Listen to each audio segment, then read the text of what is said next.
Muslims के दिल से भी आवाज निकलती, क्योंकि रब को सब पहचानते। बहुत से लोग चेंज होना चाहते हैं, उन्हें पता है उन्होंने चेंज भी होना है, उन्हें पता है सही क्या है गलत क्या है। वो नबी सल्लल्लाहु अलैहि वसल्लम से भी मोहब्बत करते हैं, अल्लाह से भी मोहब्बत करते हैं, इस्लाम उनके दिल में है, डेफिनेटली है, और वो नमाज भी पढ़ना चाहते हैं, वो गुनाह भी छोड़ना चाहते हैं, वो इस इंसोलेंट लाइफ से निकलना चाहते हैं, this life of laziness, of insolence, of disobedience of Allah सुब्हानहू व तआला। बहुत से लोग थक चुके हैं, मतलब कि they have tried to change over and over again, but they fall down again and again. वो बार बार गिरते हैं, फिर उठते हैं, फिर गिरते हैं। तो शायद अब ऐसा टाइम आ गया कि वो थक चुके हैं, और इसीलिए जो मुझे मैसेजेस आते हैं मैं उनके मुताबिक आपको बता रहा हूँ कि I do understand, yes change is not easy, changing is not easy, इसीलिए इसका रिवॉर्ड बहुत ज़्यादा है। But you have to change for the better, you have to change, you have to motivate yourself. अब जहाँ तक बात है कि बहुत से लोग they are trying their best, they want to study deen, they want to offer salah, they want to change their routines, they want to be productive, they want to do something, they want to make their lives better, but they are not able to, उनसे नहीं हो रहा। तो उनके लिए मैं एक बहुत होपफुल बात बताने लगा हूँ। कुरान मजीद की एक आयत आप सबके सामने कोट करने लगा हूँ। It is from chapter number 2 सूरह अल बकरा वर्स नंबर 186। औज़ु बिल्लाहि मिनश शैतानिर रजीम, बिस्मिल्लाहिर रहमानिर रहीम। Remember, before I recite this ayah is going to change your relation with Allah subhanahu wa ta'ala forever. ये मेरा क्लेम है। जिस तरह इंशाल्लाह अभी हम इस आयत पे बात करेंगे, मैंने जब इस आयत को इस अंदाज से समझा था तो यकीन कीजिए this verse literally changed my relation with Allah subhanahu wa ta'ala। क्योंकि देखें शैतान बहुत एक्टिव होता है। मैं आपको बताऊं कि चेंज की सबसे बड़ी सोर्स, जाहिर है कि चेंज की मोटिवेशन, चेंज की तौफीक, और जिसे हम हिदायत कहते हैं, और वो एक इनर डिज़ायर टू चेंज, ये सारी चीज़ें अल्लाह रब्बुल आलमीन की तरफ से आती हैं। तो जो अल्लाह की तरफ से आती हैं वो बहुत एवरलास्टिंग है और वो बहुत स्ट्रॉन्ग है। तो we should ask, we should beseech Allah सुब्हानहू व तआला टू चेंज अस। जब तक हम तलब शो नहीं करेंगे, इल्म की तलब नहीं शो करेंगे, चेंज होने की तलब नहीं शो करेंगे, हम कैसे चेंज होंगे। अब हम क्यों तलब शो नहीं करते अल्लाह को? क्योंकि शैतान मलऊन ने हम सबको अल्लाह से इंसिक्योर कर दिया। शैतान ने हमें अल्लाह रब्बुल आलमीन के बारे में ऐसी बातें हमारे जहन में डाल के कि हम अल्लाह से ही दूर हो गए, हम अल्लाह से ही बात नहीं करते, हम अल्लाह से ही दुआ नहीं करते, हमसे हाथ नहीं उठाए जाते कि हम हाथ उठा के अल्लाह से दुआ ही कर लें। हमारे पास हर चीज़ का टाइम होता है, लेकिन 5 मिनट अल्लाह से हम बात नहीं कर सकते। किस लिए? क्योंकि शैतान ने आपके जहन में डाला है कि तू तो वैसे ही बहुत गुनाहगार है, तू तो बिल्कुल ही जो है ना वो अल्लाह ताला तो तुझे कोई लिफ्ट ही नहीं कराएंगे, अल्लाह ताला ने तेरी क्या बात सुननी, अल्लाह ताला तेरी पहले दुआएं सुनी है कोई अल्लाह ने जो आप तेरी दुआएं सुन लेंगे अल्लाह ताला। यानी ऐसे वसवसे, ऐसी बातें, ऐसी इनसिक्योरिटीज़ अल्लाह सुब्हानहू व तआला के बारे में। फिर जाहिर है कि गुनाहों का एक पहाड़ वो हमारे सामने आता है कि यार मैं तो इतना गुनाहगार बंदा हूँ, मैं तो दिन रात अल्लाह को डिसोबे कर रहा हूँ, मैं तो नमाजें भी छोड़ता हूँ और मैं इतने कबीरा गुनाहों में इन्वॉल्व हूँ, तो मैं क्या बात करूँ अल्लाह से। तो अब जो मैं आयत आपको सुनाने लगा हूँ, it's going to change your relation with Allah सुब्हानहू व तआला फॉर एवर इंशाल्लाह। सो अल्लाह सेज व इज़ा सअलका इबादी अन्नी फ़इन्नी क़रीब, and when my slaves ask you, O Mohammed सल्लल्लाहु अलैहि वसल्लम, अल्लाह के नबी को अल्लाह कह रहे हैं when my slaves ask you about me फ़इन्नी क़रीब, तो tell them that I am near. फ़इन्नी क़रीब, मैं करीब हूँ उनके, मैं बहुत क्लोज हूँ उनके, आई एम नियर देम। एक बहुत ही खूबसूरत इसमें लिंग्विस्टिकली मैं आपको बताऊँ, उस्ताद नुमान अली ख़ान ने क्या खूबसूरत इसको इस अंदाज से समझाया। देखिए, there is a difference between if and when. वाइजा मीन्स व्हेन एंड वाइन means if. What's the difference between when and if?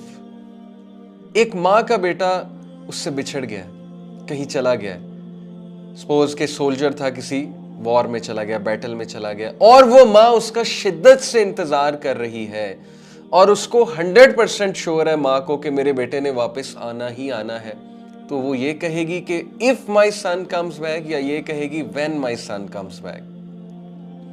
Obviously she will say when my son comes back, because when का मतलब है कि she is absolutely sure that he is going to come. But अगर वो कहेगी if my son comes back, तो if में थोड़ा सा डाउट है कि पता नहीं आएगा कि नहीं आएगा. So Allah doesn't say here कि वा इन साला का इबादी, he says वा इज़ा साला का इबादी, when my slaves ask you, because he is 100% sure. अल्लाह सुब्हानहू व तआला को श्योरिटी है कि मेरा बंदा मेरा पूछेगा, कभी ना कभी इसके दिल से आवाज निकलेगी, चाहे ये नॉन मुस्लिम ही क्यों ना हो. और मैं आपको बताऊं कि नॉन मुस्लिम्स के दिल से भी आवाज निकलती, क्योंकि रब को सब पहचानते हैं. रब की जो छाप है ना वो हमारे दिल पे, रब की स्टैंप हमारे दिल पे लगी हुई है. There is a god spot in our hearts according to scientific research. चाहे कोई नॉन मुस्लिम भी हो, क्रिश्चियन हो, जियो हो, हिंदू हो, कोई भी हो, सबके दिल से रब की एक वो आवाज़ निकलती है. और सबको पता है अल्लाह सुब्हानहू व तआला का. ये अलग बात है कि अल्लाह के साथ शरीक ठहराते हैं वो दूसरों को, लेकिन सबके दिल से रब के लिए आवाज़ निकलती. कभी ना कभी तो आह निकलेगी ना, कभी ना कभी तो आह निकलती है. गुनाहगार से गुनाहगार बंदे के दिल से आह निकलती है कभी ना कभी. तो अल्लाह कहते हैं कि when my slaves ask you, जब मेरे बंदे तुमसे मेरे बारे में पूछें, क्योंकि अल्लाह को पक्का पता है कि आपने पूछना ही पूछना. He is waiting. अल्लाह इंतजार कर रहा है कि मेरे बंदे मुझसे पूछेंगे. सुभान अल्लाह. He is the only king. दुनिया में कितने बादशाह हैं, but he is the king of the kings and he is the only king. जिसको पसंद है कि उससे बार बार पूछा जाए, जिसको पसंद है कि उसके पास बार बार आया जाए, जिसको पसंद है कि गुनाह करके उसके पास आया जाए, जिसको पसंद है कि कबीरा गुनाह की माफी उससे मांगी जाए. He is so forgiving. He is waiting for you. He is calling you, but you are not contacting him.